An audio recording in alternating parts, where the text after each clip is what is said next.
G'day everyone, welcome back. Grandma's Handbag. Welcome back to your fourth favourite grandma. I don't need to know who your other three top ones are. Speaking of top ones, this is not that video, not the top 100, ultimate top 10. That's coming very soon. I'm supposed to write it after this video, but I couldn't keep away from you guys. Sorry it's been a break away. Thank you to new subscribers for jumping back in, or jumping in, and everyone else for jumping back in. Really appreciate it. Anyway, cheers. This one goes to you. We've got a Forced Lager, 1857 from Italy. However, I think it's actually an Eric Weinbender styled lager here, because it's German Italian or Austrian Italian, I'm not quite sure. Forced for forest. Anyway, nice, clean, simple stuff. Good thirst quencher. You brew a good beer, Eric? Or at least your family does. Anyway, so not the top 100, but the Handbag has been out. It's chock-a-block. And there's also a couple of bits of VCLT and a meetup that I just want to go through pretty quickly. Anyway, first bit of VCLT actually came through from Sam, the Vinyl Douche. A few weeks ago, he pulled out a treasure trove of posters and paraphernalia and everything from his time working, I think he said, at a radio station. There's also music retail, promo stuff everywhere. Anyway, I cheekily asked for what I think is just a beautiful poster, that kind of eerie, psychedelic Boards of Canada, Music Has a Right to Children poster. And Sam so kindly sent it through. Sam, you're an absolute gentleman for doing that. Included a little note here. I really hope this makes it over in one piece. Not confident with the packing job. Appreciate what you do out here. Cheers, Sam. Sam, right back at you. And I have to tell you, the packing job was fantastic. What Sam actually did was, he said he used these small things here as a stiffener. But I actually thought they were part of the main deal, you know, because a favourite album, this turned up in my top 100, so that's going right there. When I upgrade to vinyl, that's going in there, Sam.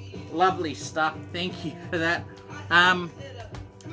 Gave me a couple of Air French band posters, or little leaflets. Look, favourite Air. These three that are on the back here just made my day, Sam. These little things like that. I don't know, we're a weird bunch, aren't we? Mercury Rev sticker, All Is Dream. I've got the double disc Australian tour edition of that, original one, so that's going with that.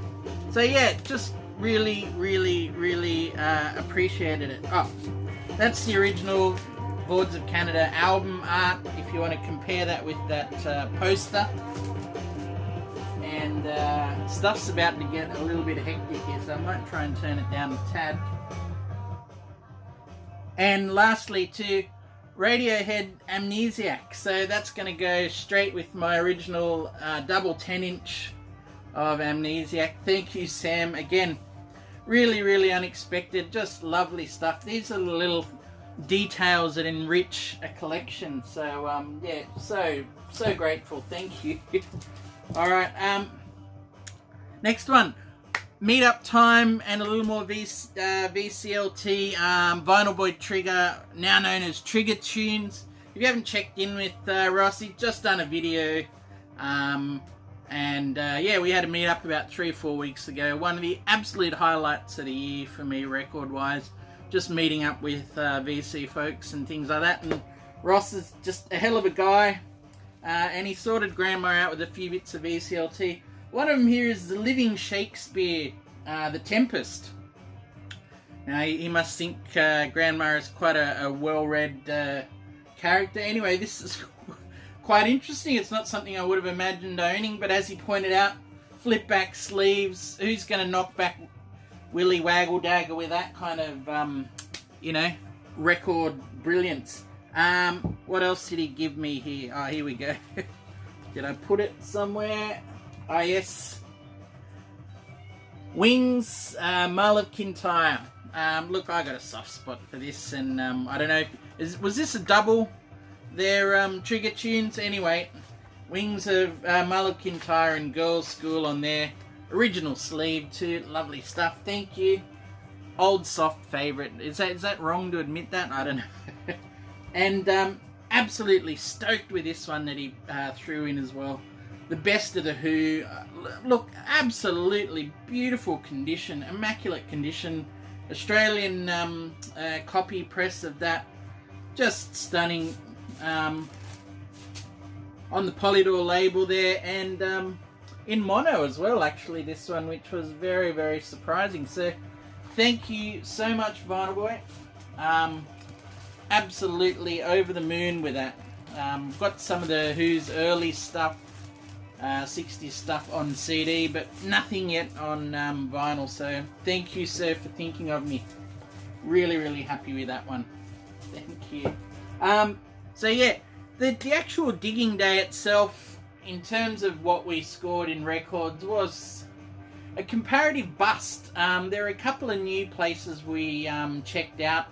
The first one wasn't too bad at all.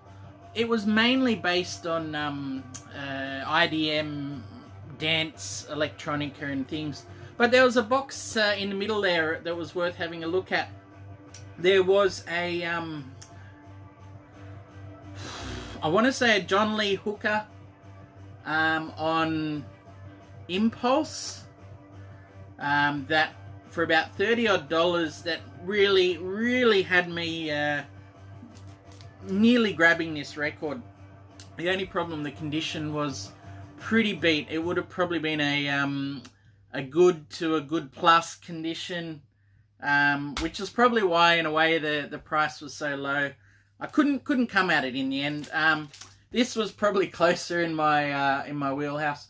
Double Fun, Robert Palmer, $5. Look, there's a seam split going on there. You know, the record's probably a VG, a strong VG. But look, I kind of have a standing rule. Any 70s Robert Palmer is really worth picking up, having a listen to, because he's got some interesting people writing on here. In this one, he's doing a cover of All Day and All of the Night. There's an Alan Toussaint song on there. You know, just a whole different bunches of people. Richie Haywood and Paul Barrera, I think they're from Little Feat, turn up on here. And then, you know, the Michael and Randy Brecker are in there as well. Always a strange one. But anyway, you can't go too far wrong with 70s Palmer, especially for $5. What I've noticed recently too, Palmer does this thing. His 70s albums are quite, cover-wise, they're quite risque, quite suggestive, sexist, if you want to call it that. I mean, there's a fair case to be made with this here. But what I've actually noticed is, so all the early albums are kind of objectifying women, very much pointed towards male gaze and male fans. By the time of the 80s, Robert Palmer was very much more being marketed in this way, you know, with those blue twinkly eyes and the smile. That's going to be more your 80s Robert Palmer marketing, which then goes more to a female audience. So yeah, I just find that very, very funny. They sanitized his image in the 80s, started selling a lot more. Yeah, I know, Simply Irresistible probably puts a big spanner in the works for that. But anyway, so yeah, that was the first one there. Next one, very, very interesting find for $10. It was very, very hard for me to leave it there as well. Songs of Faith, The World Around. Beautiful, beautiful, heavy card stock, booklet style thing here. And I love this attention to detail that they've got, you know, folding these out for some reading material on just exactly what you're listening to. And what it is, basically, is, yeah, well, religious music, songs of faith and devotion. Not Depeche Mode style, but the world around. There's a still a heavy bent towards Christian music or Christian faith through there, but it does go all the way around the world, as it's saying here. Several parts in Africa, the Middle East, Asia, Europe, New Guinea, and finishing back up at an American Baptist church service in LA. $10 for this. It ended up being a little bit drier than I was hoping for.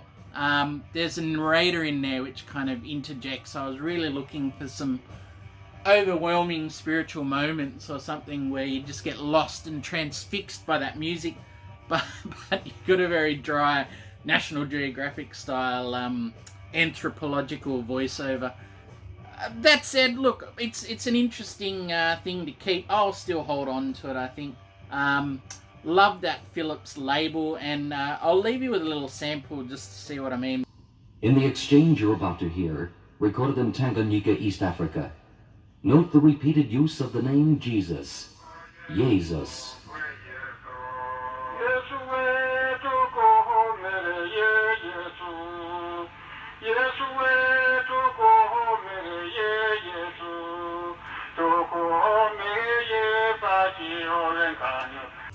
And to wind up, the dig anyway, picked up a couple of 7 inches. First one here is the Died Pretty. So both of these were Australian 7 inches. Actually very Sydney based 7 inches. We went to a new record store. It's been there a while and I used to go there. Hadn't been in a while, and actually turned out to be the best store of the day anyway. But the Died Pretty with Mirror Blues. So this is a just a great 7 inch, 1984. Really, really raw stuff. I don't know if this really describes it well, but somewhere between, say, the Triffids. I'm just going to use Australian bands as a counterpoint here.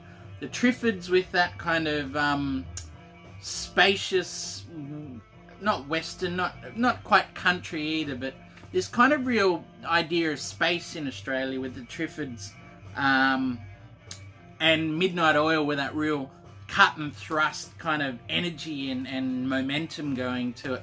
Anyway, Mirror Blues, have a listen, see what you think.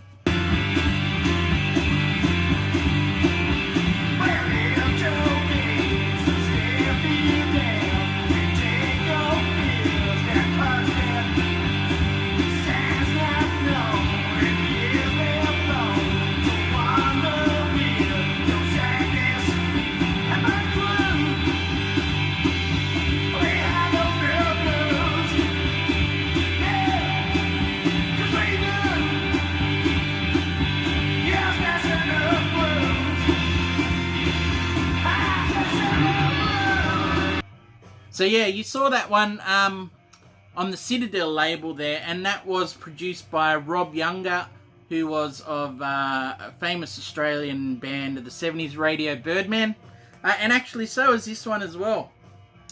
Now, Vinyl Boy Trigger, or Trigger Tunes, is probably going to put one of these songs of these guys on here. The Eastern Dark, this song from 1985, Johnny and Dee Dee and Julie is a Junkie. Actually, I think they've flipped that. I thought, well, you'll see on the back side that one, Julie is a Junkie, and side the other one, Johnny and Dee Dee. So maybe it's a double A side.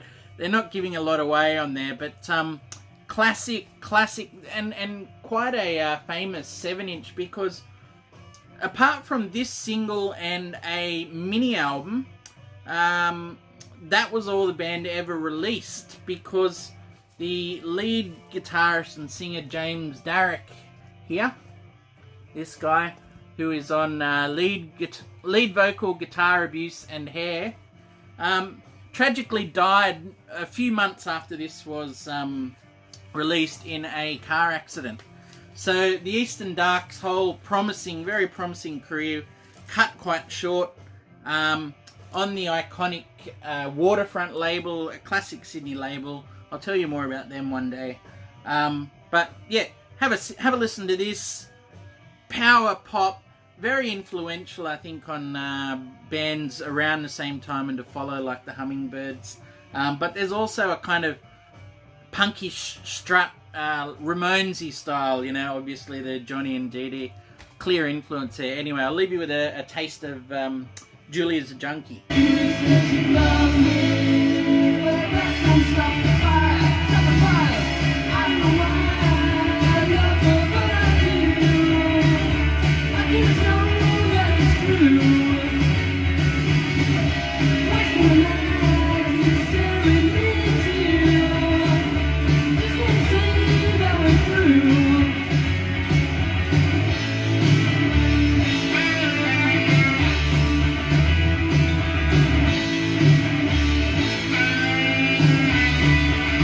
Alright, and a couple things left in the bag now.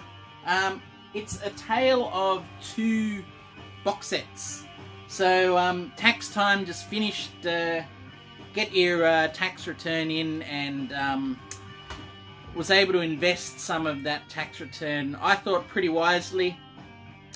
Turned out maybe not so. So, first part here, the Velvet Underground, and that's what you're hearing as well, so we'll get to that in a minute. Anyway, the Verve MGM album. So this is a 5 LP set.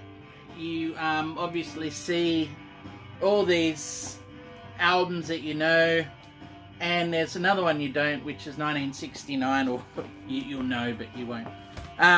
Anyway, what can I say about this? I'll start with the positives. It was cheap. I think I picked this up for 65 Australian dollars or so. So what are we talking? 35 pounds. You know, 40 odd US dollars. And these are all mono copies.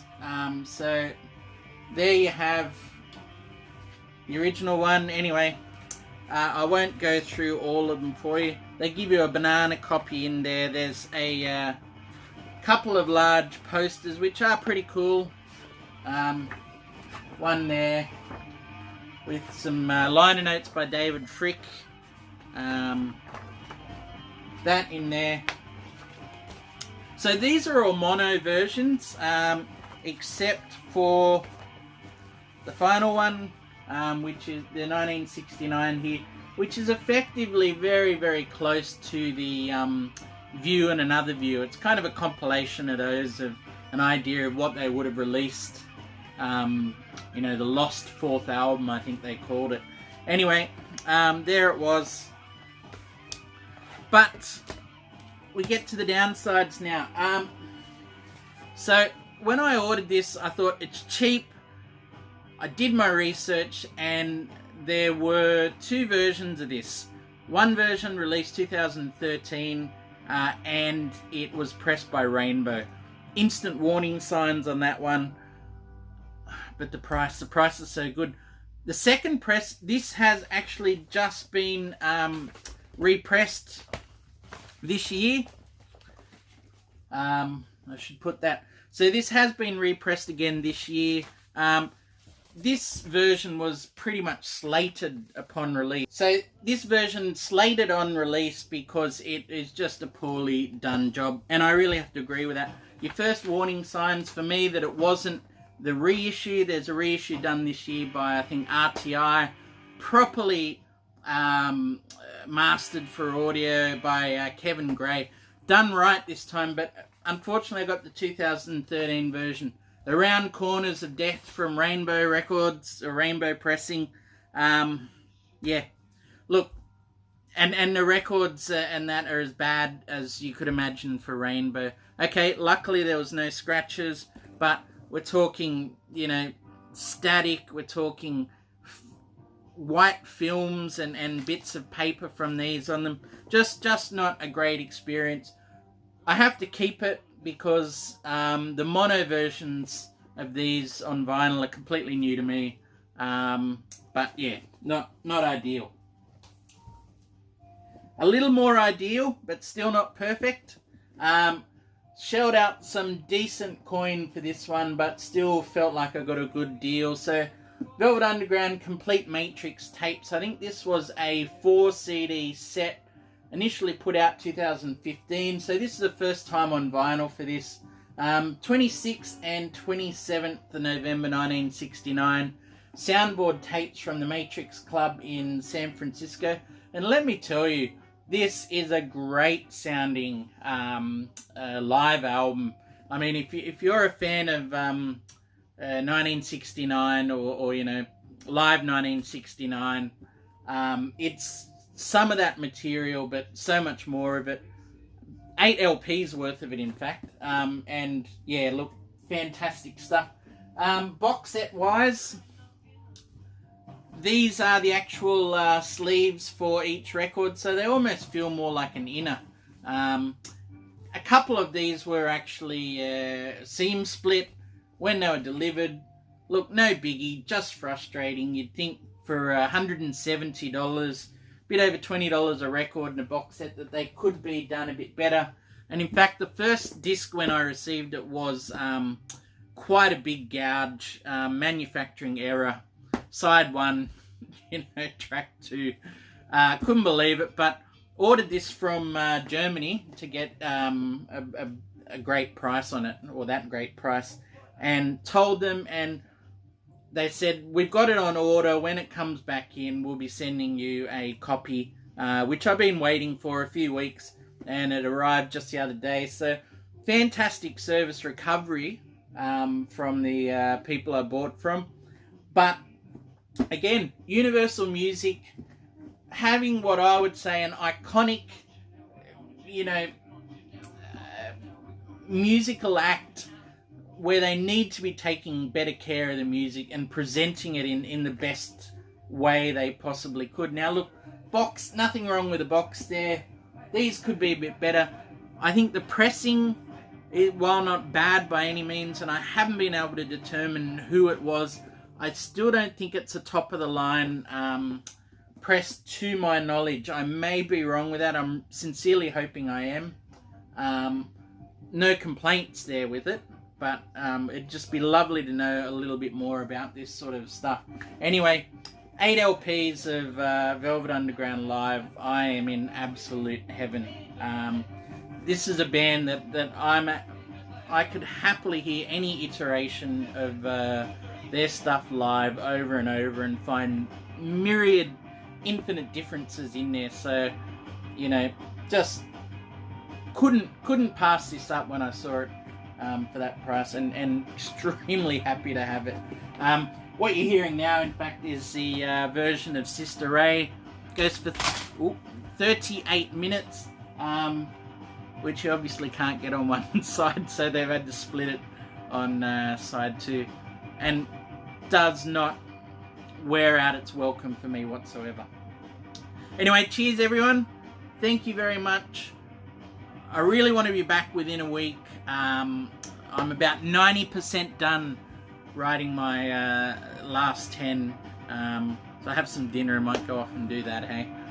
But in the meantime, thank you so much for checking in. I hope your end of summer and your autumn, if you're up in the Northern Hemisphere, still bubbling along very nicely. And you're also doing very well as well. Take care, everyone. Talk to you all soon.